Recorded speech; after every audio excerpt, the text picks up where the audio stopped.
Hello, പുതിയൊരു വീഡിയോയിലേക്ക് എല്ലാവർക്കും സ്വാഗതം. അപ്പം ഞാൻ ഇന്നലെ ഒരു വീഡിയോ ഇട്ടിട്ടുണ്ടായിരുന്നു, ഞാൻ എങ്ങനെയാണ് എൻ്റെ വെയിറ്റ് കുറച്ചതെന്നൊക്കെ പറഞ്ഞിട്ട്. അതിന് മുന്നേ ഞാനൊരു സാലഡിൻ്റെ റെസിപ്പി ഇട്ടപ്പം ഒന്ന് രണ്ട് കമൻസ് ഉണ്ടായിരുന്നു, ഞാൻ എങ്ങനെയാണ് വെയിറ്റ് കുറച്ചതെന്നും ഞാൻ എന്തൊക്കെയാണ് കഴിച്ചതെന്നൊക്കെ ഡയറ്റ് പ്ലാനും അങ്ങനെ വീഡിയോസ് ചെയ്യാമോ എന്ന് പറഞ്ഞിട്ട്. അപ്പം ഞാൻ ഇന്ന് വന്നേക്കുന്നത് ഞാൻ എന്തൊക്കെയാണ് കഴിച്ചത്, ഞാൻ എങ്ങനെയാണ് കഴിച്ചത്, ഏത് അളവിലാണ് കഴിച്ചതെന്നൊക്കെ ഉള്ളൊരു ഡയറ്റ് പ്ലാൻ പറയാനായിട്ടാണ്.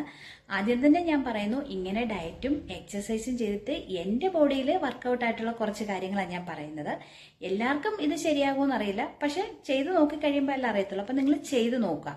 പിന്നെ നിങ്ങൾ ഈ വീഡിയോ ഫുള്ളായിട്ട് കാണാൻ ശ്രമിക്കുക. ഞാൻ പറയുന്ന കാര്യങ്ങളൊക്കെ ഞാൻ അളവ് ഒക്കെ കാണിച്ചു തരാം എങ്ങനെയാണ് കഴിച്ചതെന്നൊക്കെ. അപ്പം നിങ്ങൾക്ക് അത് മനസ്സിലാക്കാൻ പറ്റുമേ. ആദ്യം തന്നെ ഞാൻ പറയട്ടെ, ഞാൻ എന്തെങ്കിലും ഡ്രിങ്കുകളോ മരുന്നുകളോ ഒന്നും കഴിച്ചിട്ടല്ല കുറച്ചത്. കറക്റ്റായിട്ട് എക്സസൈസും ഡയറ്റും ചെയ്തിട്ട് തന്നെയാണ് എൻ്റെ വെയിറ്റ് കുറച്ചിരുന്നത് കേട്ടോ. ഞാൻ ഒരു 17 കിലോ 8 മാസം കൊണ്ടായിരുന്നു കുറച്ചിരുന്നത്. അപ്പം എനിക്ക് തൈറോയ്ഡ് ഉള്ളതുകൊണ്ട് ഞാൻ തൈറോയിഡിൻ്റെ ഗുളിക രാവിലെ വെറും വയറ്റിൽ കഴിച്ചിട്ട് 1 മണിക്കൂർ കഴിഞ്ഞിട്ട് ഒരു വെയിറ്റ് ലോസ് ഡ്രിങ്കായിട്ട് എടുത്തിരുന്നത് തേനും നാരങ്ങാനീരും ചെറു ചൂടുവെള്ളത്തിൽ ഇങ്ങനെ കലക്കി കുടിക്കുമായിരുന്നു. ഒരു ഗ്ലാസ് ചൂടുവെള്ളത്തിൽ അരമുറി നാരങ്ങാനീര് പിഴിഞ്ഞ് വെച്ചിട്ട് ഒരു സ്പൂണ് തേനും ചേർത്ത് കഴിക്കുമായിരുന്നു. ഇപ്പം നിങ്ങൾക്ക് ഏത് വേണമെങ്കിലും എടുക്കാൻ, ചിയാ സീഡിൻ്റെ വെള്ളമോ അല്ലെങ്കിൽ ജീരക വെള്ളം അങ്ങനെ കുറേ ഇങ്ങനെ ഉണ്ടല്ലോ. ഇനി ഒന്നുമില്ലെങ്കിൽ നമ്മൾ ചെറു ചൂടുവെള്ളം എടുത്തിട്ട് ഒരു ഗ്ലാസ് കുടിച്ചാലും മതി കേട്ടോ. അത് കഴിഞ്ഞ് ഞാൻ 1 മണിക്കൂർ വർക്കൗട്ട് ചെയ്യുമായിരുന്നു. അപ്പോൾ വർക്കൗട്ടിൻ്റെ വീഡിയോ ഒന്നും ഞാൻ ഇതിൽ ആടൊന്നും ചെയ്യുന്നില്ല കേട്ടോ. പിന്നെ ഞാൻ കുളിയൊക്കെ കഴിഞ്ഞിട്ടാണ് എൻ്റെ ബ്രേക്ക്ഫാസ്റ്റ് കഴിക്കുന്നത്.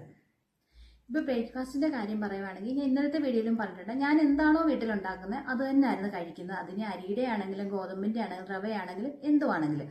ഇപ്പം ദോശയാണെങ്കിൽ 2 എടുക്കും, ഇഡലി ആണെങ്കിൽ 2 എടുക്കും, പുട്ടാണെങ്കിൽ അതിൻ്റെ ഒരു 1/4 കഷ്ണമേ ഞാൻ എടുക്കത്തുള്ളൂ കേട്ടോ. നേരത്തേക്ക് ഞാൻ പുട്ട് പഴം കൂട്ടിയായിരുന്നു കഴിച്ചുകൊണ്ടിരുന്നത്. പക്ഷേ ഞാൻ ഡയറ്റ് ചെയ്യാൻ തുടങ്ങിയപ്പോൾ ഞാൻ കടലക്കറി കഴിക്കുമായിരുന്നു കേട്ടോ. ഇപ്പോൾ കടലക്കറി ആണെങ്കിലും സാമ്പാറാണെങ്കിലും ഒക്കെ ഞാൻ എടുക്കുന്നത് ഈ ഒരു പാത്രത്തിലാട്ടോ. ഈ ഒരു പാത്രത്തിൽ നിറച്ചെടുക്കും ഞാൻ. കടലക്കറി ആണെങ്കിലും സാമ്പാറാണെങ്കിലും. മുട്ടക്കറിയൊക്കെ ആണെങ്കിൽ കുറച്ച് മാത്രമേ എടുക്കൂ, ഒരു മുട്ട എടുക്കും. അങ്ങനെയായിരുന്നു ഞാൻ രാവിലത്തെ ബ്രേക്ക്ഫാസ്റ്റ് കഴിക്കുന്നത്. പിന്നെ എല്ലാവരും ഒരു സംശയമാണ്, ചായ കുടിക്കാൻ പറ്റുമെന്ന്. ഞാൻ ചായ കുടിക്കാറുണ്ടായിരുന്നു. ഞാൻ ചായ കുടിച്ചോണ്ടിരുന്നത് ഈ ഒരു ഗ്ലാസ്സിനകത്താണ് ചായ കുടിച്ചോണ്ടിരുന്നത്. അതിൽ ഞാൻ ഈ ഒരു സ്പൂണിൽ ഒരു 1/2 സ്പൂണ് മധുരം ഇടും. മധുരം ഇട്ട് തന്നെയാണ് ഞാൻ ചായ കുടിച്ചോണ്ടിരുന്നത്. എനിക്ക് ഷുഗറൊക്കെ ലോ ആണ്, അപ്പം എനിക്ക് ഇച്ചിരി മധുരം കുടിച്ചില്ല പറ്റത്തില്ല. അപ്പം നിങ്ങൾ ഗ്ലാസ് കണ്ടല്ലോ, ഈ ഒരു ഗ്ലാസ്സിലാകുമ്പോൾ എത്രത്തോളം ചായ കുടിക്കുന്നത് നിങ്ങൾക്ക് മനസ്സിലാവുമല്ലോ. അപ്പം നിങ്ങൾക്ക് ചായ കുടിക്കണമെങ്കിലും കുടിക്കാൻ കുഴപ്പമൊന്നുമില്ല. ഇനി മധുരം ഇടാതെ കുടിച്ചാൽ അത്രയും നല്ലത്. ഇനി ഇതുപോലെ ലോ ഷുഗർ ഒക്കെ ഉള്ളവരാണെങ്കിൽ ഒരു ഇച്ചിരി മധുരം ഇട്ട് കുടിച്ചെന്ന് പറഞ്ഞ് ഒരു കുഴപ്പമില്ല. നമ്മുടെയൊക്കെ ഒരു കുഴപ്പം, നമ്മൾ എന്തെങ്കിലും ഒന്ന് ഒഴിവാക്കിയിട്ട് നമ്മൾ ഡയറ്റൊക്കെ ചെയ്ത് കഴിഞ്ഞാൽ നമ്മൾ ഈ വെയിറ്റ് ഒക്കെ കുറഞ്ഞ് കറക്റ്റിലൊക്കെ വന്നിട്ട് വീണ്ടും നമ്മൾ അങ്ങോട്ട് പോയി കഴിയുമ്പോൾ ഈ മധുരമൊക്കെ കഴിക്കുമ്പോൾ വീണ്ടും വെയിറ്റ് കൂടും. അപ്പം ഇത് നമ്മൾ ഒരു ചെറിയ അളവിൽ ഉപയോഗിച്ചുകൊണ്ടിരിക്കുവാണെങ്കിൽ ഒരു കുഴപ്പമില്ലാതെ അങ്ങ് പോകാമെന്നാണ് എനിക്ക് തോന്നുന്നത്. എനിക്ക് അങ്ങനെയാട്ടോ. ഞാൻ ഇപ്പോഴും ഈ ഒരു അളവിൽ തന്നെയാണ് ഞാൻ പഞ്ചസാരയിട്ട് ചായ കുടിക്കുന്നത്. പക്ഷെ ഞാൻ ഒരു നേരമേ ചായ കുടിക്കൂ, വൈകുന്നേരം ഞാൻ കുടിക്കാറില്ല കേട്ടോ. ഇപ്പം ഞാൻ രാവിലെ ഒരു അടയാണ് കഴിക്കുന്നത്, അല്ലെങ്കിൽ ഒരു ഏത്തപ്പഴം പുഴുങ്ങിയതാണെങ്കിൽ ഈ ചായയിൽ ഞാൻ മധുരം ഇടാറില്ല. അപ്പം അങ്ങനെ ഒരു ബാലൻസിലാണ് ഞാൻ പൊയ്ക്കൊണ്ടിരുന്നത്. ഇപ്പം നിങ്ങൾക്ക് തോന്നും ഏത്തപ്പഴം കഴിക്കാമോ എന്ന്, അല്ലെങ്കിൽ അട കഴിക്കാമോ, മധുരമല്ലേന്ന്. അതിലൊന്നും ഒരു കുഴപ്പമില്ലെന്ന് എനിക്ക് തോന്നിയിട്ടുള്ളത്. നമ്മൾ അളവ് കുറച്ച് കഴിക്കുക എന്ന് മാത്രമേ ഉള്ളൂ ഇവിടെ കേട്ടോ. ഇപ്പം നമുക്ക് മധുരം ഒഴിവാക്കൊണ്ട് ജീവിതകാലം മൊത്തം ജീവിക്കാനൊന്നും പറ്റത്തില്ല. നമുക്ക് ചിലപ്പോൾ ഒരു മധുരം ഇട്ട ചായ കുടിക്കണമെന്ന് തോന്നും, അല്ലെങ്കിൽ ഒരു ഏത്തപ്പഴം കഴിക്കണമെന്നോ അല്ലെങ്കിൽ ഒരു അട കഴിക്കണമെന്നൊക്കെ തോന്നത്തില്ലേ. നമ്മൾ മനുഷ്യരല്ലേ. അപ്പം എല്ലാം കഴിക്കുക, അളവനുസരിച്ച് കഴിക്കുക, അളവ് കുറച്ച് കഴിക്കുക. ഞാൻ അങ്ങനെയായിരുന്നു കഴിച്ചുകൊണ്ടിരുന്നത്. അപ്പം ഇപ്പം നമ്മൾ രാവിലെ ഒരു ഏത്തപ്പഴവും മുട്ടയും കൂടെ കഴിച്ചെങ്കിൽ ഉച്ചയ്ക്ക് അതനുസരിച്ച് കഴിക്കുക. അങ്ങനെ ഒന്ന് ബാലൻസ് ചെയ്ത് പോയാൽ മതി. അങ്ങനെയാകുമ്പോൾ നമുക്ക് വലിയ വണ്ണം ഒന്നും വെക്കാതെ നമുക്ക് മുന്നോട്ട് പോകാനും പറ്റും. അപ്പം നിങ്ങൾക്ക് ബ്രേക്ക്ഫാസ്റ്റ് എങ്ങനെ കഴിക്കണം എന്നുള്ളത് ഇപ്പോൾ മനസ്സിലായി കാണുമല്ലോ. ഇനിയിപ്പോൾ ഇടനേരത്തോട്ട് വരുവാണെങ്കിൽ ഒരു 11:30 ആകുമ്പോൾ നമുക്ക് വിശക്കുവാണെങ്കിൽ ചിലപ്പോൾ ഞാനൊരു ആപ്പിൾ കഴിക്കും, അല്ലെങ്കിൽ ഒരു തണ്ണിമത്തങ്ങയുടെ ഒരു കഷ്ണം മുറിച്ച് കഴിക്കും, അല്ലെങ്കിൽ ഒരു റോബസ്റ്റ പഴം കഴിക്കും. ഞാൻ ഈ ഡയറ്റിൽ ഏറ്റവും കൂടുതൽ കഴിച്ചിട്ടുള്ള റോബസ്റ്റ പഴമായിരുന്നു കേട്ടോ. കാരണം എനിക്ക് എപ്പോൾ വിശന്നാലും ഞാൻ പഴമായിരുന്നു കഴിച്ചുകൊണ്ടിരുന്നത്. ചിലർ പറയും ഒരുപാട് പഴമൊന്നും കഴിക്കരുത്, പക്ഷേ ഇടയ്ക്കിടയ്ക്ക് വിശക്കുമ്പോൾ ഞാൻ റോബസ്റ്റ പഴം കഴിച്ച് അഡ്ജസ്റ്റ് ചെയ്തങ്ങ് നിൽക്കുന്നത് കേട്ടോ. നമുക്ക് നല്ല വിശപ്പായിരിക്കും. ചില ദിവസങ്ങളിൽ രാവിലെ ഞാൻ ഈ കാൽക്കുറ്റി പുട്ടൊക്കെ കഴിക്കുന്ന സമയത്ത് നല്ല വിശപ്പായിരിക്കും, എക്സസൈസ് കൂടെ ചെയ്യുന്നതുകൊണ്ട്. അപ്പം ഞാൻ റോബസ്റ്റ പഴം തന്നെ ആയിരിക്കും എടുക്കുന്നത്. അതിൻ്റെ കൂടെ ചിലപ്പോൾ ഒരു ഗ്രീൻ ടീ കുടിക്കും, അങ്ങനെയൊക്കെ കേട്ടോ. പിന്നെ ബേക്കറി എന്ന് പറഞ്ഞ സാധനം നമ്മൾ തൊടാൻ പാടില്ല. പിന്നെ അത്രയേ ഇപ്പം നമുക്ക് എന്തെങ്കിലും മധുരം കഴിച്ചേ പറ്റൂ എന്നൊക്കെ തോന്നുവാണെങ്കിൽ ഞാൻ ഒരു കപ്പലണ്ടി മിഠായിക്കില്ലേ, അതിൻ്റെ ഒരു 1/4 കഷ്ണം അല്ലെങ്കിൽ ഒരു ചോക്ലേറ്റിൻ്റെ പകുതി അങ്ങനെയൊക്കെ കഴിച്ചിട്ട് ക്രേവിങ്സ് അങ്ങ് മാറ്റുവേ. എന്നിട്ട് ഞാൻ പെട്ടെന്ന് വെള്ളം കുടിക്കും. അപ്പം നമ്മൾ ആ വായിലെ ആ രുചി അങ്ങ് മാറുകയും ചെയ്യും. ഞാൻ അങ്ങനെയൊക്കെയാണ് ചെയ്തുകൊണ്ടിരുന്നത് കേട്ടോ. നമ്മളപ്പോൾ ബ്രേക്ക്ഫാസ്റ്റിൻ്റെ കാര്യം പറഞ്ഞു, ഇടനേരത്തെ എന്തോ കഴിക്കുന്നതെന്ന് പറയാം. ഇനിയിപ്പോൾ ഉച്ചയ്ക്ക് എന്തോ കഴിക്കുന്നത്. ഉച്ചയ്ക്ക് ഞാൻ ചോറ് ഈ ഒരു സ്പൂണിൽ 2 സ്പൂൺ ചോറെടുത്ത് കഴിക്കും. കറികൾ ഒരുപാട് ഞാൻ എടുക്കുമായിരുന്നു. ഇപ്പം ഞാൻ ഏറ്റവും കൂടുതൽ കഴിച്ചുകൊണ്ടിരുന്നത് വൻപയറും മത്തങ്ങ ഇട്ട കറിയാന്ന് പറയാം, അല്ലെങ്കിൽ പയറ് കറി, അല്ലെങ്കിൽ സാമ്പാർ. കൂടുതലും ഞാൻ കഴിക്കുന്നത് പയറും പരിപ്പും കടലയൊക്കെ തന്നെയായിരുന്നു. കാരണം പ്രോട്ടീൻ കിട്ടാൻ വേണ്ടിയിട്ട് അങ്ങനെ കഴിച്ചുകൊണ്ടിരുന്നത് കേട്ടോ. പിന്നെ ഇലകൾ തോരൻ വെച്ച് കഴിക്കുന്നു, മുരിങ്ങയില, ചീര, പാലക്ക്, അങ്ങനെ എല്ലാ ഇലകളും ഞാൻ ഇടയ്ക്കിടയ്ക്ക് തോരൻ വെച്ച് കഴിക്കുമായിരുന്നു. പിന്നെ ചിക്കൻ ആണെങ്കിൽ ചിക്കൻ കറി വെച്ച് 2 കഷ്ണം എടുക്കും. ഇപ്പൊ ബീഫ് ആണെങ്കിലും കറി വെച്ച് കുറച്ചെടുക്കും. ഒന്നും ഒഴിവാക്കില്ല, എല്ലാം കഴിക്കും. ഇപ്പൊ വറുത്ത മീൻ എടുക്കുന്നതിനന്ന് ഞാൻ ചോറെടുക്കില്ല. ഇപ്പൊ ചിക്കൻ ഫ്രൈ ആണെങ്കിൽ അന്ന് ചിക്കൻ 2 കഷ്ണം ഫ്രൈയും കുറച്ച് കുക്കുംബറും എല്ലാം കൂടെ കൂട്ടി കഴിക്കും, അന്ന് ചോറെടുക്കില്ല. അങ്ങനെ ഒരു ബാലൻസ് ആയിട്ട് ഇങ്ങനെ എന്താണോ നമ്മൾ കൂടുതൽ എടുക്കുന്നത് അതനുസരിച്ച് വേറൊരു സാധനം കുറയ്ക്കുന്നു. അങ്ങനെയായിരുന്നു കഴിച്ചുകൊണ്ടിരുന്നത്. ഇപ്പം ഞാൻ രാവിലെ ഇപ്പം കൂടുതൽ നല്ലതായിട്ട് ഫുഡ് കഴിച്ചിട്ടുണ്ടെങ്കിൽ ഉച്ചയ്ക്ക് ചിലപ്പോൾ ഞാൻ അവിയൽ വെച്ചിട്ടുണ്ടെങ്കിൽ കുറച്ച് അവിയൽ അധികം എടുക്കും, കുറച്ച് മീൻ കഷ്ണങ്ങൾ എടുക്കും, മീൻ കറി വെച്ചത് ചാറ് കുറച്ചെടുക്കും. അങ്ങനെ ചില ദിവസങ്ങളിൽ കഴിക്കാറുണ്ട്. ചിലപ്പോൾ ഞാൻ ഉച്ചയ്ക്ക് 2 മുട്ട പുഴുങ്ങിയതും കുറച്ച് സാമ്പാർ, കുറച്ച് കുക്കുംബറൊക്കെ ആയിട്ട് കഴിക്കാറുണ്ട്. പിന്നെ അല്ലെങ്കിൽ ഞാൻ ഈ മൾട്ടിഗ്രെയിൻ ഇതില്ലേ ബ്രെഡ്, അത് കഴിക്കാറുണ്ട് കേട്ടോ. അതിനകത്ത് ചിലപ്പോൾ 2 മുട്ട ഇങ്ങനെ ഓംലേറ്റ് ആക്കി വെച്ചിട്ട് അത് മാത്രമായിരിക്കും കഴിക്കുന്നത്. അതിൻ്റെ കൂടെ ഒരു ഗ്രീൻ ടീ കുടിക്കും. ഇപ്പം നമ്മളെല്ലാം ഒന്ന് ബാലൻസ് ചെയ്ത് പോയാൽ മതി. അത് ഇന്ന ആഹാരമൊന്നുമല്ല, ഏത് കഴിച്ചാലും അളവനുസരിച്ച് കഴിക്കുക. എല്ലാം കൂടെ ഒന്നിച്ച് വലിച്ച് വാരി കഴിക്കാതിരിക്കുക. അതുപോലെ വയറ് ഫുള്ളാക്കി നിറയ്ക്കരുത്. നമ്മൾ വയറൊരിച്ചിരി ഇങ്ങനെ ലൂസായിട്ട് കിടക്കണം കഴിച്ചിട്ട്. അങ്ങനെ വേണം നമ്മൾ ഫുഡ് കഴിക്കാൻ. ഒരിക്കലും വയറ് ഫുള്ളാക്കി നമ്മൾ കഴിച്ചുകൊണ്ടിരിക്കില്ല. അങ്ങനെ കഴിച്ചാൽ നമ്മുടെ വെയിറ്റ് കുറയ്ക്കാനൊക്കെ നമുക്ക് ഭയങ്കര ബുദ്ധിമുട്ടായിരിക്കും കേട്ടോ. അപ്പോൾ ഉച്ചക്കത്തെ നിങ്ങൾക്ക് ഏകദേശം മനസ്സിലായി എന്ന് ഞാൻ വിചാരിക്കുന്നു. ഇനിയിപ്പം 4 മണിക്ക് എന്ത് കഴിക്കും? 4 മണിക്ക് നമുക്ക് വിശക്കുമല്ലോ. പ്രത്യേകിച്ച് ചോറൊക്കെ വളരെ കുറച്ച് കഴിക്കുന്നുണ്ട്, വിശക്കാൻ സാധ്യത കൂടുതലാണ്. അപ്പം ഞാൻ എപ്പോഴും ഒരു ഗ്രീൻ ടീ കുടിക്കാറുണ്ട് കേട്ടോ. 11:30 ഒരു ഗ്രീൻ ടീ കുടിക്കാറുണ്ട്, 4 മണിക്ക് ഒരു ഗ്രീൻ ടീ കുടിക്കാറുണ്ട് കേട്ടോ. പിന്നെ ചിലപ്പം രാത്രിയിലും കൂടെ ഒരു ഗ്രീൻ ടീ എടുക്കാറുണ്ട്. വല്ലപ്പോഴും എനിക്ക് വിശപ്പ് കൂടുതലാണെങ്കിൽ ഞാൻ ഈ ഗ്രീൻ ടീ കുടിച്ചിട്ടാണ് നിർത്തുന്നത്. എനിക്ക് ഈ കട്ടൻ ചായയും കട്ടൻ കാപ്പിയും കുടിക്കുന്നതിനെക്കാട്ടിലും എനിക്കിഷ്ടം ഗ്രീൻ ടീ കുടിക്കുന്നത് കേട്ടോ. അപ്പം അതുകൊണ്ടാണ് അത് ഞാൻ എടുക്കുന്നത്. അതിൻ്റെ കൂടെ ഞാൻ ഈ ഒരു ബിസ്ക്കറ്റ് എടുക്കാറുണ്ട്, ക്രാക്കറിൻ്റെ, പ്രത്യേകിച്ച് ഒരു രുചിയില്ലാത്തൊരു ബിസ്ക്കറ്റ്. ഇത് ഞാൻ 2 കഴിക്കാറുണ്ട് കേട്ടോ. ഇത് എല്ലായിടത്തും വാങ്ങിക്കാനൊക്കെ കിട്ടും. ഇത് കഴിക്കും. അല്ലെങ്കിൽ ഞാൻ 2 ഈന്തപ്പഴം കഴിക്കാറുണ്ട്, അല്ലെങ്കിൽ 2 ബദാം എടുത്ത് കഴിക്കും. അങ്ങനെ എന്തെങ്കിലും കഴിക്കും. കൂടുതലും ഞാൻ ഈ ഒരു ബിസ്ക്കറ്റാണ് കഴിക്കുന്നത് 4 മണിക്ക്. ഇനി നമുക്ക് വൈകുന്നേരം എന്ത് കഴിക്കും നോക്കാം. വൈകുന്നേരത്തെ ഫുഡാണ് നിങ്ങൾ ഏറ്റവും കൂടുതൽ ശ്രദ്ധിക്കേണ്ടത്. എനിക്ക് ഏറ്റവും കൂടുതൽ റിസൾട്ട് കിട്ടിയിട്ടുള്ളതും വെയിറ്റും പെട്ടെന്ന് കുറയുന്നതായിട്ട് എനിക്ക് തോന്നിയിട്ടുള്ള ഒരു 3-4 റെസിപ്പീസ് ഉണ്ട്.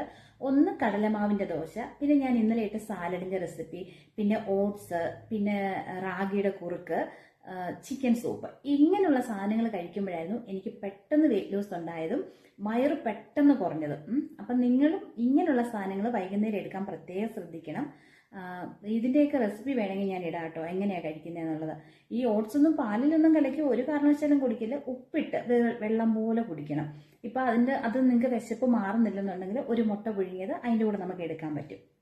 പിന്നെ ഈ ഓട്സും റാഗിയൊക്കെ എടുക്കുമ്പോൾ നമ്മൾ അളവ് പ്രത്യേകം ശ്രദ്ധിക്കണം. ഇതുപോലൊരു സ്പൂണിൽ 2 സ്പൂണേ എടുക്കാൻ പാടുള്ളൂ. ഞാൻ ഈ ഒരു സ്പൂണിൽ 2 സ്പൂൺ ഓട്സ് അല്ലെങ്കിൽ 2 സ്പൂൺ റാഗിപ്പൊടി അങ്ങനെ എടുക്കുന്നത് കേട്ടോ. അളവ് നിങ്ങൾ പ്രത്യേകം ശ്രദ്ധിക്കണം. അതാണ് ഞാൻ പറഞ്ഞത്, നമുക്ക് വിശപ്പ് മാറുന്നില്ല എന്നുണ്ടെങ്കിൽ തുടക്കത്തിൽ ചിലപ്പോൾ നമുക്ക് ഈ 2 സ്പൂൺ ഓട്സ് ഒന്നും കുടിച്ചാൽ ഒരു വിശപ്പ് മാറത്തില്ല. അപ്പോൾ ഒരു മുട്ടയും കൂടെ കഴിക്കുക. മനസ്സിലായി? അതാണ് ഞാൻ അങ്ങനെ പറഞ്ഞത്. പിന്നെ ഇതൊക്കെ നമ്മൾ 7 മണിക്ക് മുന്നേ എടുക്കണം. 7 മണി കഴിഞ്ഞിട്ട് നിങ്ങൾ ഒരു ഫുഡും എടുക്കാൻ പാടില്ല. ഈ രാത്രി നമ്മൾ കഴിക്കുന്നത് ഏറ്റവും വലിയ കുഴപ്പം. നമുക്ക് 7 മണി കഴിഞ്ഞ് നിങ്ങൾ കഴിക്കരുത്. പിന്നെ ഞാനും ആദ്യമൊക്കെ ചപ്പാത്തിയും മുട്ടക്കറിയൊക്കെ തന്നെയായിരുന്നു വൈകുന്നേരം കഴിച്ചുകൊണ്ടിരുന്നത്. പിന്നെ ഇങ്ങനെയുള്ള ഫുഡുകൾ കഴിക്കാൻ തുടങ്ങിയപ്പോൾ എനിക്ക് പെട്ടെന്ന് വെയിറ്റ് ലൂസ് ആകുന്നതും വയറ് കുറയുന്നതൊക്കെ കണ്ടപ്പോൾ പിന്നെ ഞാൻ ഈ ഫുഡിലോട്ടങ്ങ് വരുമായിരുന്നു. അപ്പം നിങ്ങൾ തുടക്കത്തിൽ ചപ്പാത്തി തന്നെ കഴിക്കുക, പതുക്കെ പതുക്കെ ഇങ്ങനെയുള്ള ഫുഡുകളിലോട്ട് വന്നാൽ മതി കേട്ടോ. അപ്പം ഞാൻ പറഞ്ഞതൊക്കെ നിങ്ങൾക്ക് ഏകദേശം മനസ്സിലായി എന്ന് ഞാൻ വിചാരിക്കുന്നു. അപ്പം നിങ്ങൾ ചോദിക്കും, പുറത്തു പോയി ഫുഡൊന്നും കഴിക്കാൻ പറ്റില്ലേ, ഇനി നിങ്ങൾ കഴിക്കാറില്ലായിരുന്നു എന്നൊക്കെ. ഞാൻ പുറത്തു പോയി ഇടയ്ക്കൊക്കെ ഫുഡ് കഴിക്കാറുണ്ടായിരുന്നു. ഞാൻ പുറത്തു പോയി എപ്പോഴാണോ കഴിക്കുന്നത്, ഇനി വൈകുന്നേരം കഴിക്കുന്നതെന്നുണ്ടെങ്കിൽ ഉച്ചയ്ക്ക് ഞാൻ അതനുസരിച്ചേ കഴിക്കും. ചിലപ്പോൾ ഞാൻ ഉച്ചയ്ക്ക് അന്നേരം ഇപ്പോൾ കടല പുഴുങ്ങിയത് മാത്രമായിരിക്കും കഴിക്കുന്നത്. ഇനിയിപ്പോൾ ഉച്ചയ്ക്ക് ഞാൻ പുറത്തു പോയി കഴിക്കുന്നത്, എനിക്കൊരു കല്യാണത്തിനാണ് പോകേണ്ടതെങ്കിൽ രാവിലെ ഞാൻ അതനുസരിച്ചുള്ള ചിലപ്പോൾ ഒരു മുട്ടയായിരിക്കും കഴിക്കുന്നത്.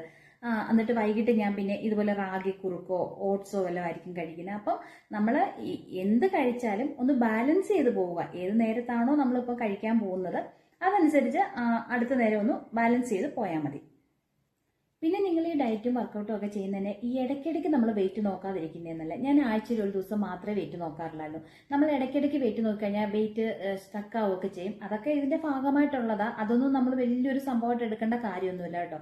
അതൊക്കെ അങ്ങ് ശരിയായിക്കോളും. നമ്മൾ കറക്റ്റായിട്ട് ഡയറ്റും വർക്കൗട്ടും ചെയ്തുകൊണ്ടിരിക്കുക. പിന്നെ ഒരു കാര്യം, 3 ലിറ്റർ വെള്ളം നമ്മൾ കുടിക്കണം. അതിൽ ഒരിതും കാണിക്കാൻ പാടില്ല. നമ്മൾ അളന്നൊരു കുപ്പിയിലെടുത്ത് വെച്ച് കുടിക്കണം, അല്ലെങ്കിൽ നമ്മൾ കുടിക്കത്തില്ല. ഒരു കുപ്പിയിലാകുമ്പോൾ നമ്മൾ അടുക്കളയിലൊക്കെ പണിയൊക്കെ ചെയ്യുമ്പോൾ നമ്മുടെ അടുത്ത് കൊണ്ടുവച്ചാൽ മതി, നമ്മൾ അങ്ങ് അറിയാതെ അങ്ങ് കുടിച്ചോളൂ. 3 ലിറ്റർ മസ്റ്റ് ആട്ടോ. നിങ്ങളത് ഒരിക്കലും ഒഴിവാക്കല്ല, അത് കുടിക്കണം കേട്ടോ. ആവശ്യമാണ് നമുക്കത് ഡയറ്റ് ചെയ്യുന്ന സമയത്ത്. അല്ലെ ഭയങ്കര തലവേദനയൊക്കെ വരും നമുക്ക്, പ്രത്യേകിച്ച് ഈ ഫുഡൊക്കെ കുറച്ച് കഴിയുമ്പോൾ. അത് നിങ്ങൾ പ്രത്യേകം ശ്രദ്ധിക്കണേ.